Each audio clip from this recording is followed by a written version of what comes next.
வெட்கத்தையும் அவமானத்தையும் தொடர்ந்து அனுபவித்துக் கொண்டே இருக்கிறீங்களா?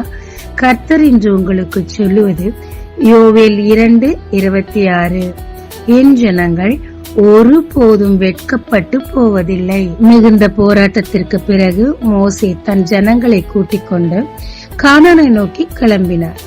ஆனால் எதிரிலே செங்கடல், பின்னாடி சத்துருக்கள். ஜனங்களின் முறுமுறுப்பு. இந்த சூழ்நிலையில், அடைக்கப்பட்ட இந்த சூழ்நிலையில், வழி பிறக்காத இந்த சூழ்நிலையில் கர்த்தரை நோக்கி பார்க்கிறார். கர்த்தரும் இதுவரை செய்திராத ஒரு அதிசயத்தை செய்கிறார். செங்கடல் 2ஆக பிளந்தது. ஜனங்களும் வந்தனர். அதே நேரத்தில் சத்துருக்களும் மடிந்து போனார்கள். சத்துருக்கள் மத்தியிலையும் தன் சொந்த ஜனங்கள் மத்தியிலையும் மோசேயை தேவன் வெட்கப்படாதபடி பார்த்து கொண்டார். அதிக மேன்மையும் புகழ்ச்சியும் அந்த நாளில் அவருக்கு கிடைத்தது. கர்த்தரே தேவன் என்று ஜனங்கள் மத்தியில் நிரூபிக்கும் ஒரு சூழ்நிலை எலியாவுக்கு வந்தது.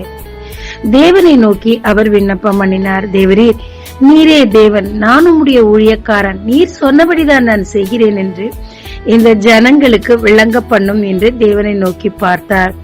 தேவனும் அக்கினியினால் அவருக்கு ஜனங்கள் கண்களுக்கு முன்பாக உத்தரவு அருளினார். உடனே ஜனங்கள் எல்லாரும் முகம் குப்புற விழுந்து கர்த்தரே தேவன், கர்த்தரே தேவன் என்று அறிக்கையிட்டார்கள். ஜனங்கள் மத்தியிலே தேவன் எலியாவை வெட்கப்பட விடவில்லை. ஆச்சரியமான காரியத்தை செய்து தானே தேவன் என்றும் நிரூபித்தார். எலியா தன் ஊழியன் என்றும் நிரூபித்தார். ஆமாங்க, வெட்கத்தின் மத்தியிலும் அவமானம் நிந்தையின் மத்தியிலும் இருக்கிறீங்களா? எல்லார் கண்களுக்கும் முன்னாடி ஒரு அற்பமாய் நினைக்கப்படுகிறீர்களா?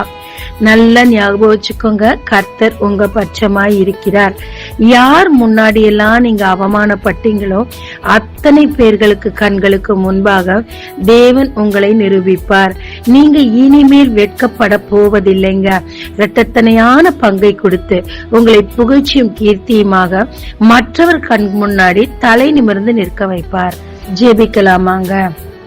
ஆமான் கண் முன்னாடி மொர்தெகாயை வெட்கப்படுத்தாத தேவனே, அவன் கையினாலேயே புகழ்ச்சியை கொண்டு வந்த தேவனே, நானும் என் ஜனங்கள் மத்தியில் அதிக வெட்கத்தையும் அவமானத்தையும் நிந்தையையும் அனுபவிக்கிறேன்.